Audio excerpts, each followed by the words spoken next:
Welcome to another show, the Research to Reps Roundtable. I'm your co-host, Dr. Coach Pat Ivey, and I'm excited today because I get a chance to reconnect with my other co-host. But first and foremost, Dr. Ted Lambrinides. What's happening, Ted? Pat, how are you? We're looking forward to today's podcast with a soon to be another member of the U of L program. Oh, this is going to be good. This is going to be good. This is good. Dr. Ernest Reimer. Dr. Reimer, what's happening? I'm just happy to be here. I'm happy to have our guest Emily, and believe it or not, like I'm Ernie. So if you've ever seen Sesame Street, you see the four screens, and three of those things are alike, and one is different. This is an instance where I'm the one who is different than the others because Emily, Dr. Ted, are both alumni of the Ohio State, and Dr. Coach Pat Ivey's daughter is also an alumni. So there's an affiliation there that I don't have, but I'm really excited to introduce Emily. How are you doing today, Emily? I'm great. Thank you guys for having me. I'm super excited and humbled to be here. You guys are awesome. Yeah, I'm excited. This is fantastic. Well, you want to tell us about yourself and who you are. Yeah, absolutely. Yeah, so I guess a little bit about my background. I am an Ohio State alum. I also played 5 seasons on the Ohio State women's soccer team. I did my bachelor's and master's in exercise science during that as well. And I think I'm sure a lot of athletes and former athletes can empathize with this, but those years were extremely formative and influential for me. And kind of without knowing it, like put me on this sports science trajectory, like as specific as we were very internal load focused, but we would do omega waves, if you ever have heard of that, where like you wake up in the morning and you have an electrode that you put on your forehead and your hand and you do resting HRV. It was a little bit silly at the time, and daily surveys, but our team, we would joke that on the days we would have like the worst numbers, we would run. But I remember like very early on thinking how cool this would be if somebody was like using this information extremely intentionally. And it kind of piqued my curiosity in that domain early on. So yeah, and then I was super fortunate just with things lining up and meeting the right people here that I was introduced to Dr. Jimmy Nadi and Dr. Josh Hagan, and then Dr. Ted as well, in the performance innovation team. And I did sports science internships with Jason Stone, and then kind of went from the intern to the graduate assistant to full time. And I've also been doing my PhD here in exercise science. So I'm actually finishing up comprehensive exams right now, in my third year. So I can see the light at the end of the tunnel. But yeah, I think altogether, I think my experience is summed by really fortunate opportunities and timings, but being ready for them as well. And then, yeah, uh, kind of a Ohio State, obviously specific experience, but yeah. So, Emily, you've got some recently published research articles that have looked at several of the female athlete programs at Ohio State. Mhm. Could you talk to that in terms of the research that you've done actually with the women's hockey program there? Yeah. So for my master's thesis, we did a retrospective analysis on training load, cardiac autonomic stress, and sleep across their national championship season. We were fortunate enough to have that published. That one was a couple of years ago now, but I think that kind of lends itself to what my like broader research interest is as well, and increasing the representation of female athletes in sports science and sports medicine, which I know Sam was on your podcast a little while ago, and she very eloquently talked about the importance of that. But for that particular project, what was really cool is we intuitively know that acute load affects recovery, but we were able to quantify exactly the magnitude of that day's load on nighttime HRV and sleep. And then we also saw that across the season as HRV went down and as we would like reflect on increased stress, their nighttime sleep went up. And they're a team that I think embodies what I would like to describe as like the distinction between compliance and buy-in. So they quantitatively were very compliant. They wore their rings, they wore their devices, but culturally they were super like bought in, and they made it a competition in their locker room. They understood what things meant on their individual apps, And I think that was probably like, it's not something that comes out in the research paper, but I think as applied sport scientists, like that's something that I'm particularly proud of.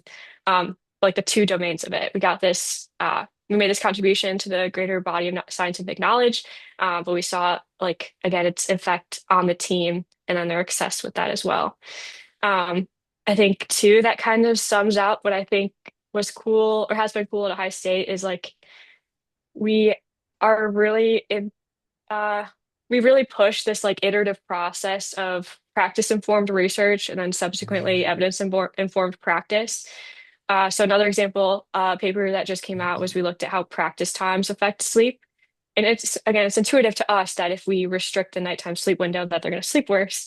But to be able to like define this with a really large sample was again really compelling evidence, but then to see it applied and to see strength coaches kind of like avoiding unnecessary early lifts and being more accommodating to athletes' internship schedules or class schedules so that we can protect their sleep windows, especially when we know that there's travel stress being involved in the season. I think has been really cool and like really just sums up what the purpose of the performance innovation team was and like what sports science is now. So yeah, I'd be super interested if you guys have experience with something like that where your observation, it's really just like embodiment of the scientific method, but like where you've made an observation and then evaluated it with the scientific method. Sounds like an Ernie question. Yeah, I agree. I think Dr. Reimer, this is one for you. Thanks, Emily. Well, yeah, I think intuitively that's what we're supposed to be doing as applied sports scientists. What you had said was you made a contribution to the scientific body of knowledge, but it was also something you did in real life that the athletes were doing. And I think that's really what applied sports science is all about. For me personally, I'm unsure if applied sports science really involves the systematic, classic scientific method that is taught from you know grade school to middle school and high school and beyond, where you start with a question or a problem, and then you do some background research, and then form a hypothesis and carry out some experimentation and do some analysis and then some reporting. I'm not entirely sure that that's what actually happens in applied sports science, but what I can say is that in the real life wild of sports science, we are faced with problems every single day facing the athletes, problems facing the athletes, performance problems, health problems, injury problems. We're facing those types of issues every single day. And those steps of the scientific method, so you might refer to that as scientific methodologies, can be used very readily to solve those. And to give some examples would be like, often we think that in practice we would use the scientific method from start to finish. But like sometimes if you identify a problem, you can consult the literature, conduct the background research, and then go and implement the research without doing all the experimentation in between. So it can be a bit of a sports science hack. It's we have a problem. This is what the body of evidence already suggests. Let's apply that to real world and move forward without the long, strenuous process of having to collect the data, do the analysis and experimentation in between. Another example would be, the idea that what are we collecting data just to collect data, or should we only be collecting data that we need for this project, or the data has to have a purpose? But there have been times, and I'll give you a practical example, but there have been times where having the data at your disposal can be used to solve a problem down the road. So sometimes there is value in just having data, as long as you understand that you're managing that data and it can be used to solve problems. So like a real life example would be with one of our women's sports. A coach was complaining about shin splints, and that coach said, "Hey, we get too many shin splints. We need to redo the turf. We need to get new turf for our field." And then they came to me about it, and I just said, "Well, what sources of data do we have to answer this question? Just find out what's going on." And we just Mhm. happen to have, 16 years of injury data on the sport. And it turns out that there's two key points that when the athletes were suffering those injuries, where a large percentage of those injuries were happening at two key points in the year. And I'm sure anyone can guess what those are, but they'd be in the transition periods when you go from a period of inactivity to high activity. So that would be at the start of the fall and the spring semesters. And so, hey, maybe it's not the turf, maybe it's how we are rapidly progressing the athletes in those periods because shin splints are an overuse injury.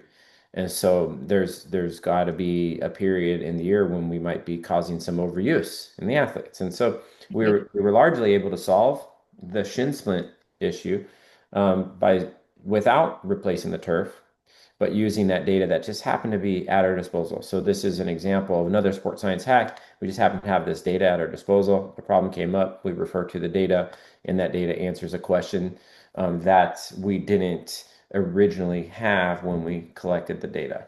And so, so my question for you, back to you, Emily, would be like, spoiler alert first.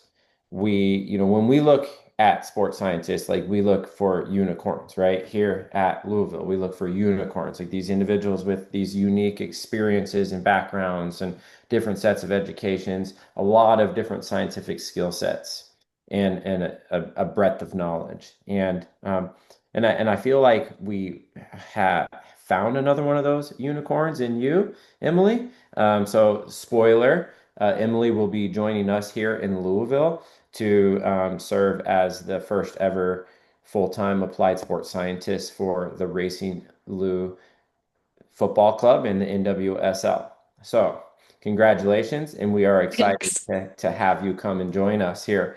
My question for you is, being someone who's really passionate about women's sport, professional women's soccer, like what type of issues do you perceive are facing, the NWSL pro women's soccer that you hope to tackle in this really great opportunity that you have?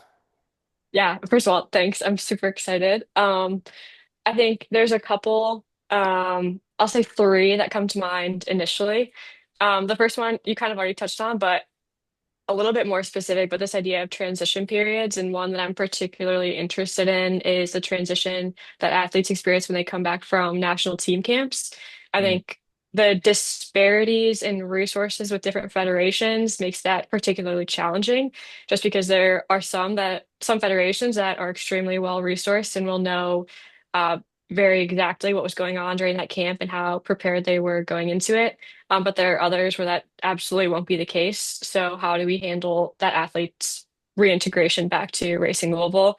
But then more broadly, what does that mean for like what should be the standard for that transition period?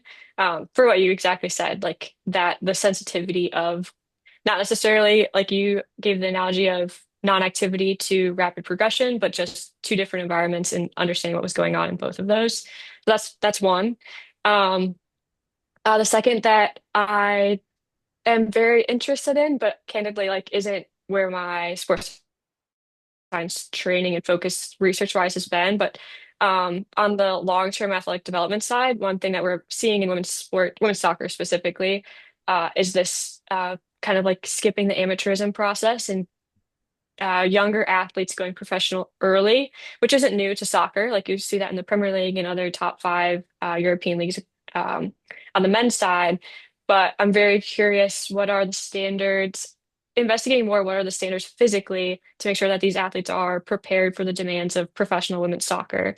Um, College sports, like we can talk about whether or not it prepares soccer players and trains them to be great, but we know that we do develop athletes very well. Um, so if an athlete chooses to forego collegiate eligibility, how are we, I guess, providing that athletic development in that extremely, again, sensitive phase, 18 to 22, or even earlier, to make sure that they can handle the physical demands they're available and performing at their best. And then the third is quite specific, kind of not, but it goes back to what Sam Moore has talked about and her entire research interest. But I do think one thing at Ohio State we overlook often is this additional layer of context of menstrual cycle phase and contraceptive use and how that influences different performance outcomes and even just perceptual effects. My research interest is very recovery focused, so it has that's another major component of it. I just think that that's something that still is very overlooked, and I'm very excited for the opportunity to like focus on female athletes and contribute in that area as well. Looking at the collective bargaining agreement in women's soccer, what limitations will that put on some of the research you might want to do? Yeah, of course. Oh, definitely a lot. And there's something to be said about the sensitivity of the data in general, especially when on that third component. But I think that one thing that I've taken away from Ohio State that maybe this research doesn't initially start with the professional female athletes, but if we could leverage like Racing Louisville's summer semi-professional team and other collaborations to start to understand these things and translate it to practical applications for Racing Louisville's first team. So yes, I don't necessarily know if I could name specific constraints that would place. But yeah, that is absolutely something that I'll have to be sensitive to. I have a question for Mhm. Dr. Ivey. So Emaly talks about her concerns around the young athlete who becomes pro early and whether or not they are, prepared for the physical demands of professional women's soccer. But there's also another major component, which would be whether or not they're prepared for the psychological demands. And I suppose that would be right in Dr. Ivey's wheelhouse. So, Dr. Ivey, if you are a mental performance coach working for a professional soccer team and you have a teenager who is now being, drafted to play pro, like what steps would you take to help them prepare mentally for the stressors that they're going to face on and off the field as a pro soccer player or teenage pro soccer player? Hey, before you drop the mic, unmute the Yeah, mic. I thought, oh yeah, I got you, Ernie. I got you. I like the word you use there, stressors. And before I answer your question, I need to disclose something. I was feeling this amazing energy coming from Emily. I was like, where is this coming from? And I had to go back up I-75, right? I went all the way up to and I passed Toledo. And I was like, I got to go a little bit further. And I was like, because I went through where I grew up was like between 8 Mile and 7 Mile and between Ryan and Mound. I was like, maybe I gotta go a little bit further to pick up where this energy and this vibe is coming from. And then I discovered, Emily, what did I discover? You figured out where I'm from. Yeah, man, Sterling Heights. That's where it's at. Oh wow, that's really awesome. So we probably grew up 5 or 6 miles away from each That's other. crazy. Yeah, That's yeah, awesome. So yeah, yeah. that's So exactly where it is. Yeah. yeah, exactly. So, well, Ernie, back to your question. Young athletes, um, and early development, preparing the psychological demands, the stressors, not, there's a difference between the way we say it. Stress, Ted, you probably can speak more about Hans Selye's work, Stress of Life. Um, when you talk about stressors and how we respond to those, something you mentioned earlier, Emily, was the omega wave. And that's one of the things that the omega wave is measuring.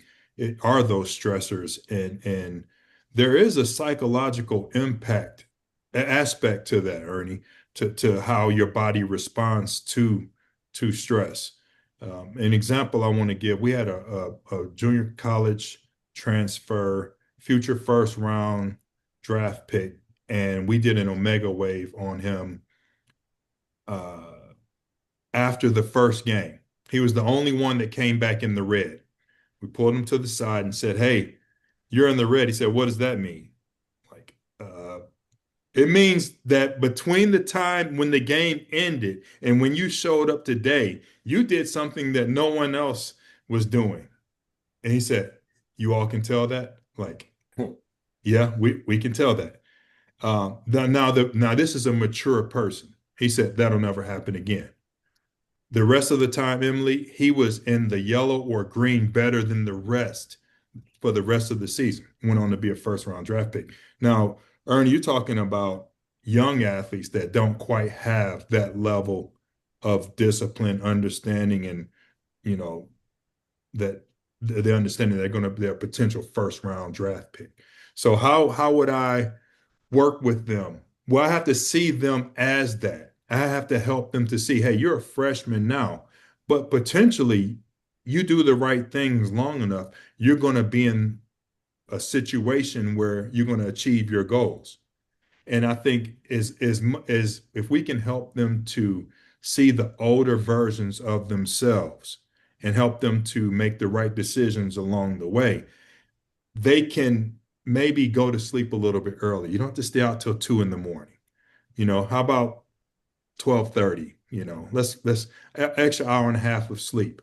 Just helping them to make those better decisions when they're younger, I think will that's our job. That's our role is to help them. Like, I'm not here to tell you exact like to run your life, but I want you to make the best decisions possible. This is where sports science can come in and help. Like, here's the data, here's where it's showing us. You have to make better decisions.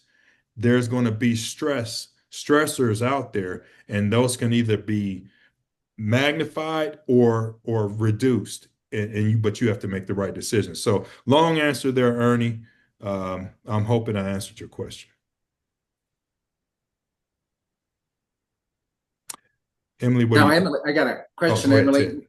With regard to, you know, soccer, I know there's a lot of research out there in, the baseball field and other sports looking at sports specialization relative to injuries that the athletes occur once they reach the professional level. With regard to soccer, and let's say specifically female soccer, what's the research showing with regard to sports specialization and injuries? Yeah, I honestly don't have that answer off the top of my head, but I'm gonna search that as soon as we're done here. Um, I think, yeah, I don't really have an amazing answer or even an answer to reference the literature on that particular question, but I'd have to imagine it's going to emphasize the importance of like a broad range of exposure to movement patterns early. But yeah, I don't really have a great answer. I think one thing here we observe amongst our athletes when they do come in is in women's soccer and across our female sports in general, or women's sports in general, is just general low training ages and less about the time when they specialize and more of just their lack of exposure to resistance training. And then when they get here, it being their first structured strength conditioning experience. So yeah, I don't have a great answer for the exact specialization and how that is related to injury risk in women's soccer. But if I were to say something, I would definitely emphasize the importance of, again, the exposure to resistance training and how just socioculturally, that's not something that's super emphasized amongst young female athletes, high school age. Um, I think Dr. Kramer had started a survey to kind of like quantify exactly what that looks like. Um, but it goes again, kind of like the other things I've explained. It's quite intuitive that our female athletes aren't getting exposed to this early enough. So, yeah. I do have a question back to Dr. Ivy, back on the omega wave or just HRV in general. I think that's one area that we've tried to leverage a lot. We've transitioned away from the omega wave, so that's kind of just that's something we used to do, but we've transitioned now to um, nighttime wearables. And might be a question for everyone, but one thing that we have to face as sports scientists is this balance between the practical feasibility of technology we choose to adopt and then its accuracy and reliability. So I'd be interested in your thoughts for HRV specifically or sport technology in general. What's your thought process when you kind of balance those two things for applied sports science? we have had these conversations, especially around wearables and whose data is it, who owns it, and what the privacy issues and compliance.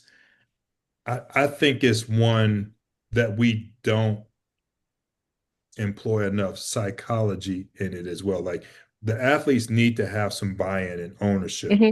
They have to be intrinsically motivated to want to do this. Like we can't just say, "Hey, put this on. We want to monitor your sleep." Like that doesn't work. They're going to think of more ways to get around it than than to help themselves with the information. So we have to build this collaborative relationship with our athletes to say, hey, Hmm. what are your goals? What do you want to achieve? Where are some things where are some areas you think can be improved? Here's some areas we think you can improve. What do you say we formulate a plan together that's individualized to you, and it's going to be up to you to follow your plan for your development. I don't think we do that enough. I think that if we did, we would have more success. Um, what do you think about that, Ernie?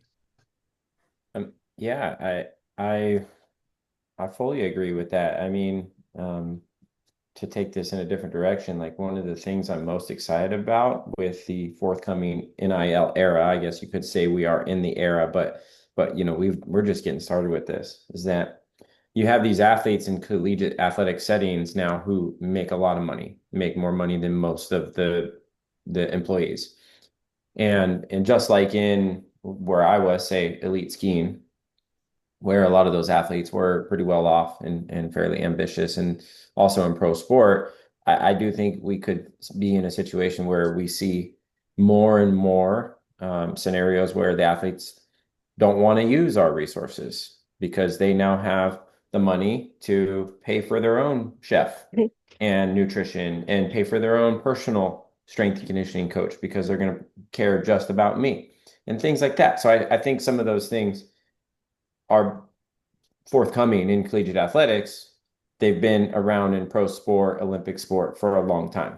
And Hmm. and for me personally, I'm actually kind of looking forward to that as the practitioner because I think for a long time we as collegiate strength conditioning or sports science or other types of collegiate sports professionals, we have had some level of entitlement and expectation that the athlete has to work with me and do what I think is best, me, the professional. And all too often, we have forgotten to sit down with that athlete and go, what do you care about? What's important to you? And how can I serve you? Because to be honest, what I learned, one of the from from college into Olympic sport back to college is that to get athletes to want to work with me, I realized that it's not my say anymore. My job is to serve that athlete. And in order to do that the best, to create that buy-in, I have to spend a lot of time with that individual to make sure they have what they perceive they need, and I'm delivering that to them at a high level of application and service. And so to what do I think about it? I agree with you, Dr. Ivy, and to be honest, I'm looking forward to what's coming, what could be coming in collegiate athletics, because I think it will be a bit of an awakening for us practitioners to slow down and go, hey, come in, talk to me. I'm more interested in what you, the athlete, have to share with me about what you need from a strength conditioning, health and performance, injury prevention standpoint, mental performance, psychological standpoint. I'm more interested in what you perceive you need from me than what I want you to perceive you need from me. Here's a question for everybody: is that Emaly brought up an interesting point of compliance versus buy-in. In your experiences, how much is compliance buy-in related to a team being a winning team?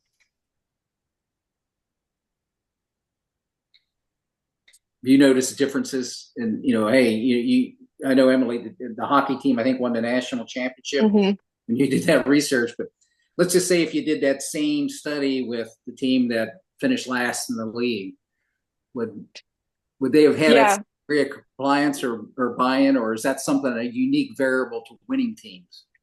Yeah, that's a really interesting question. Honestly, and this, I have no scientific rationale for this, but I'd almost be more curious if a team that doesn't have quite as much success is more eager to find any competitive edge they can get. So maybe they'd be more interested in adopting some sort of sport technology that, again, gives them that competitive edge. But I can't necessarily say that we see a pattern of winning teams being more bought in. I think the patterns that I've observed that distinguish our teams that are bought in versus compliant or even non-compliant in general is the understanding piece, and also more importantly, the understanding and buy-in from the coach. It's when the coach wears the device, the coach emphasizes the messages that we're trying to relay to athletes as well. Having that corroboration has moved the needle where it's sports science deploying a product, kind of as Dr. Ivey was saying, if we just like tell them to do this, it's not going to go well and we're going to waste a lot of money.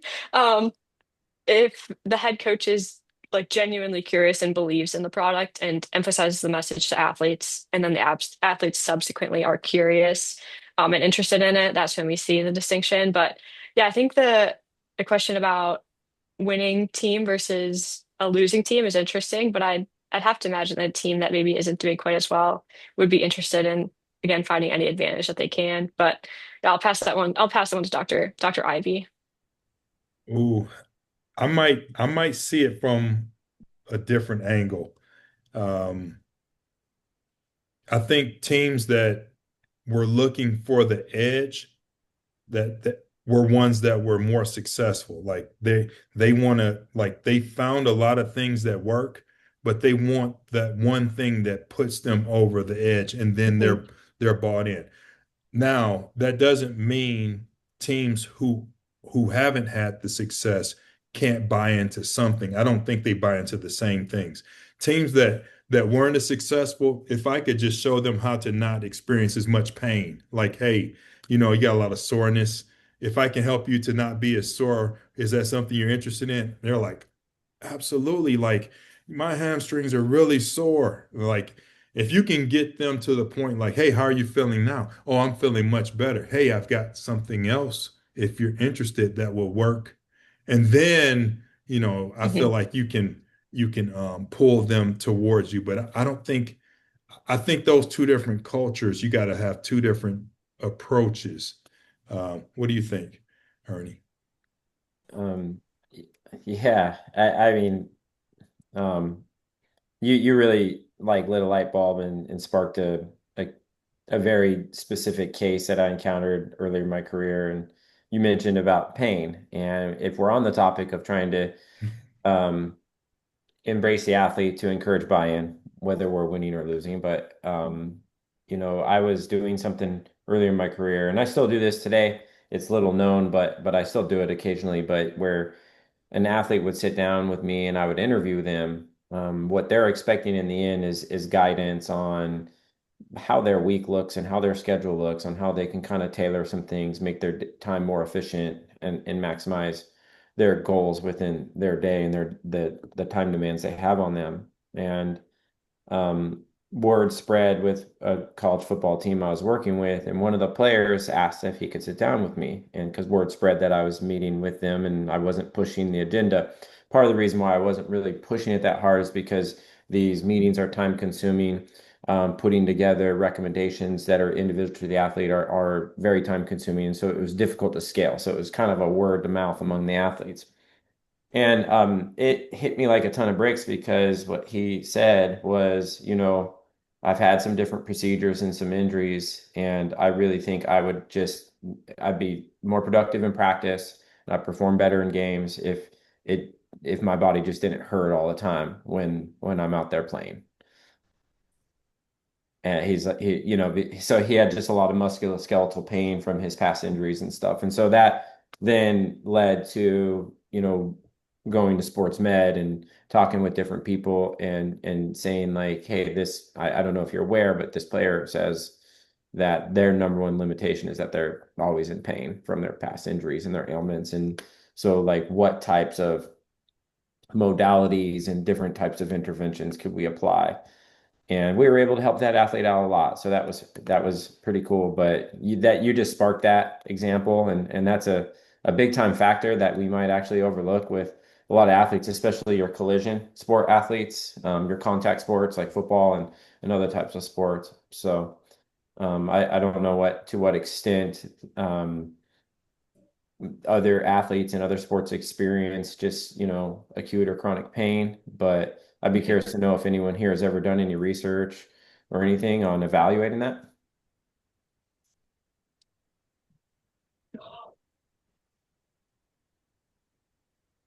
A lot of nodding heads. Yeah. Ted, what research is out there that's close to maybe answering this? Um, the one thing I've seen with that is I heard Dr. Robin Thorpe lecture, and he's tried to add a lot more individualization to the recovery based off some of the work he's done with thermography. And I think he's gotten really good buy-in because they try to present information that's specific to the individual, and in terms of strategies to get them to the next day feeling better. So that's probably the only thing I've seen that tries to add an element of technology to the individualization of the protocols for recovery. Sounds like an area for Emaly to expand our knowledge with Yeah. her. Yeah, for sure. Yeah, and it's interesting because like one of the number one and immediate ways that people are going to manage pain is how? NSAIDs, right? Like, and but it's kind of like a bit of a downward spiral because the research that continues to come out is that that can actually blunt the inflammatory response that is necessary for adaptation to physical stress. And so it's like you're using this to minimize, mitigate pain in your body Yeah. so that you can go train and build your body up, but you are also potentially taking away from some of the effects of that training. But that training also has a mechanical toll on your body that could lead to more pain. So it's kind of like Yeah. a downward spiral. And so I think like it would be interesting to kind of dive into this a little bit more and try to get to the bottom of it. Yeah, I think that last example is super interesting too because it's analogous to like the use of cold or like it's the analgesic effects of cold interventions might be useful in the short term, but if more and more research is saying that that's also blunting inflammatory effects, like yeah, I think one question that I've had for a little while, and it keeps popping up is this idea like at what point, if we stick with like general cold water immersion, that athletes perceive to feel better, but it doesn't blunt the inflammatory response. So, like, is there at the instead of going for 10 minutes, if you only go for 6, athletes feel better, but you haven't gone long enough that it actually blunts the inflammatory response? I think that would be one of like the basic science projects or like true studies that would be pretty cool to see. It would just need quite a few different arms and more invasive measures than we do for the most part. But yeah, no, that's another question that reminded me of. Emaly, I have a question. You're the closest to being a former student athlete than us. I mean, you're the closest to your career than Yeah, out of all of us. Um, for athletes today, what do they think of sports science and what about sports science can help them? I know they don't see it the way we see it. yeah. But how do they see it? And do they see it as helpful or as just another thing to do? I'm like so happy you asked this question. It's changed so much at Ohio State, and this is like honestly, as I step away, I think what I'm most proud of. So again, like I saw it in 2018 when I got here, and how the athlete perception has changed. So there's still one class of student athletes here that I played with, one class on the soccer team that I played with and I'm close with. But 2018 was very like, I mean, it wasn't the inception of sports science at Ohio State, but I think maybe it started in, I don't know, Dr. Ted, maybe you can correct my dates, but like maybe 2004 14 or 16. So Yep. not shortly before I got here, or not too long after I got here, or before. Um, and our perception of sports science was it was only one individual, and I don't want to like make this person sound bad because he was working for 36 teams, but it was literally just like sports science was you have to fill out your daily wellness survey, you have to do your omega wave, and don't forget to wear your polar. And we kind of had this perception that that information went into the oblivion, and like who knows like what's going on with it. Fast forward to today, I think what I'm so like proud of as I walk away is that one of the teams that I work with, I try so hard to be visible. And one thing I really care about is scientific communication and making that like relevant to the audience that I am talking to. So I love like team talks, like little like 15 minutes, something that's like relevant to their attention span, but just little like hacks. You're going away for long haul travel. Like here's some things that we recommend and like what their observed effects are. Um, we do a lot on sleep education, heat stress, like just different topics and like being on just the sport technology side of it. And again, we're always going to have some accountability for athletes that, we collect the data. We have to make sure they wear their devices, that kind of thing. But I think where sports science here has gotten to is like being embedded teachers in addition to just like data collectors and analysts, which is really cool. So yeah, just being much more athlete facing. So I don't necessarily want to speak on student athletes on an athlete's behalf now, but I do know for sure that we are so much more visible. And like I said, we're much more like teachers. And I love like our role as having opportunities to empower current student athletes. They're in such like, again, they're coming into this new environment with so much available to them. So yeah, I think how they would kind of define sports science.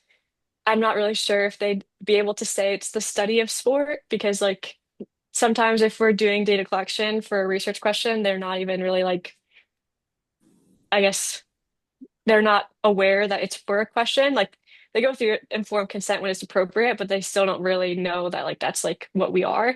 But we're much more athlete facing, and that's something I'm super proud of. I just don't know how they would define us. So I'd be curious what they would say. Now, Um, Emily, I'll ask you a oh, question that, yeah. and then we'll see what Pat and Ernie's comments are as relative to their position there at the University of Louisville. Is we talked about pain mitigation, and there are certain sports it's the usage is high, but saying I'm using cannabis therapy to help me with pain mitigation. Mhm. What is the position of a university, and what's going to be your position? Working with professional soccer team. Um, I don't think I can't.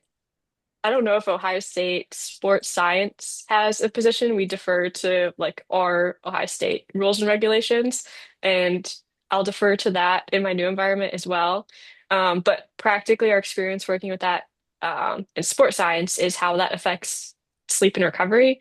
So athletes will use that particular substance and fall asleep very quickly, but that sleep isn't restorative. And then they're complaining of tiredness often. So our interventions have largely revolved around how do we not necessarily like completely replace what they're comfortable with, but make them recognize the consequences of that and their its subsequent effect on performance. So I'll pass it over to Dr. Ivy and Dr. Reimer for their thoughts on that. Ted, that's a tricky question. Yeah. That is a tricky question. Good job, Ted. Well, the NCAA's stance on it has evolved, right? Where they are no longer testing in the postseason, and these conversations have happened throughout the conferences. Uh, what is there a conference stance on this? Uh, then it's what are the individuals, schools' stances on this? And then it breaks down even further, like what are the individual programs' stances? You have some head coaches that absolutely are intolerant to cannabis use, and then you have some who are indifferent, and but sometimes the culture of those sports, whether it's at this university or another one, dictates maybe some of the usage and practices of using cannabis. Um, I'll just say in conversations that I've had with people, not just here but in the conferences, how do we transition from it being punitive consequences to cannabis use to more education? And I would say that's what we're focused on now is the education of the use of cannabis, but even that the science of it is evolving. So I would say we definitely have a much more liberal stance on it now than just 3 years ago. Ernie, what was your experience? Yeah, I mean, I don't know much about the use of marijuana in pain management. I haven't looked into that a lot, to be honest, but um, I guess the first place where my mind goes to, the use of pharmaceuticals in pain management, and I'll say pharmaceuticals because marijuana can be not marijuana, but THC can be kind of in a edible form now. And my general understanding, I read reviewed or I scanned a recent review on the effects of marijuana on sleep. And through multiple studies, it generally would indicate that while we perceive we sleep better after using marijuana, we actually don't sleep as well. So that cascades me into asking the question, like, what is the role of sleep in pain management? Because we do know that pain can cause a disruption in sleep, which we usually consider that to be a negative outcome. And so we usually try to encourage better sleep while you're in pain. So yeah, so like so maybe if marijuana can be used to manage pain, then is there a bigger detriment in the fact that it could be disrupting your sleep patterns? The other reason I bring it up is that MLB has an official cannabis sponsor. So as we're in this age of revenue generation, I think universities and conferences will be put in a position where their stance on that will probably have to be a little bit more accepting, just due to the financial implications of Hmm. Hey, money There's, talks. yeah, and there's many more variations of what we're talking about as well. I mean, from CBD to hemp, like there's a lot of different variations. So it's no longer just one kind of singular, you know, product, I guess, that we can be talking about. There's multiple products out there that athletes can be taking, and I think we want to make sure that they are educated on whatever decisions they're making to put in whatever they're putting in their body. I think it's on us to make sure we're doing our jobs to educate them. I'm going to take it a little bit of a different direction, but I'm going to ask you, Dr. Ted, a question. We obviously share the research digests, which are awesome, by the way. But I'm curious from your perspective, being in the literature that's coming out, what do you see on the horizon for sports science, and like what do you think is most exciting in any particular sport? But is there something you can name that uh, you think is coming that you're excited about? it.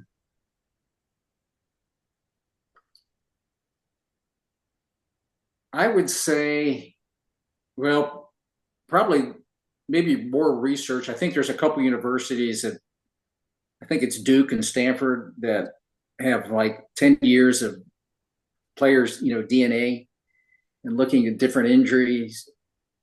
I can see that expanding. Uh, Mhm. the problem is the thing that holds back will be, all right, what are you going to do with that data? Are all the players de-identified? But if there's mitigation strategies we can put in place for somebody that might be at risk for a particular type of injury based off their DNA, maybe we can intervene. And then, and if you look at the research that they've done with the CRISPR research, is there any Hmm. gene editing you can do that might mitigate that? So I think that might have implications moving forward in the area of sports science. And with the enhanced games coming out this year, that's going to be something that's going to be interesting to follow as well. Dr. Ivy, Dr. Reimer, anything that comes to mind for you?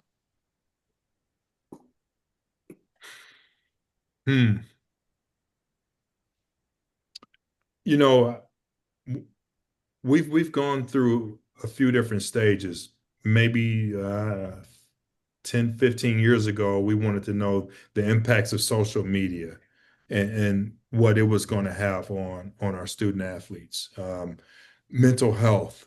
Um, if we had some interventions, how would that impact student athlete performance? Um, we've been down the road of you know protein and creatine and supplements. So velocity-based training and its impact on athlete development. Um, I don't know what's next. I really don't. The something if I'm talking to strength and conditioning coaches, athletic performance coaches, I want to know how are they handling having 40 to 70 new athletes on a Hmm. roster every year?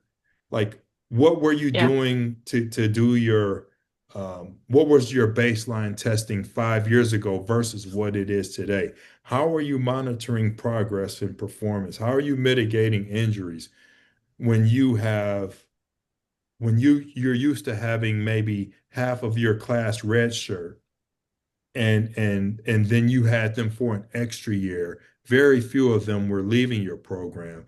Very few new athletes were entering your program. The continuity and consistency that you were used to having and being able Hmm. to gauge progress. Like, how are you doing that now? Like, how are you challenging your athletes when you hardly know your athletes and they hardly know you and you haven't built the trust? How are you having conversations and challenging them when they haven't received their check and what they were promised? Like, how are you handling you have athletes that are participating in revenue sharing in these sports, but then the majority of your athletes are not in that. How are you managing all of this? Like, what can sports science, the study of sport, tell us about how to navigate this? Like, I think that's where I am, and I think people are just saying, hey, we're just trying to figure it out. Yeah. I like that because that is a huge challenge. So yeah, it's a good one. All right. We know, Emily, you got some time commitments here, but we're going to finish up with what reading suggestions do you have for our listeners that you're currently or have read that you think would be of value to them? Yeah, it's actually funny you bring up Dr. Robin Thorpe. I really like his work. And it kind of lends itself to decision support systems, but like from a recovery lens. And what we've kind of talked about throughout this conversation of like the importance of individualization. So how do we provide like not just one particular recommendation for a group, but accommodate individuals and their own attitudes and beliefs. So definitely the work of Robin Thorpe. I'll plug our own sports science work because I think it has practical applications as well, since that has come out now. Um, and then if I had to choose one more author or area, I think some of the work from Andrew Flatt and Daniel Plews and Marco Altini and HRV, since we've talked about Omega Wave. Those are really good authors that I reference a lot for very, like, again, cardiac autonomic stress, HRV focused.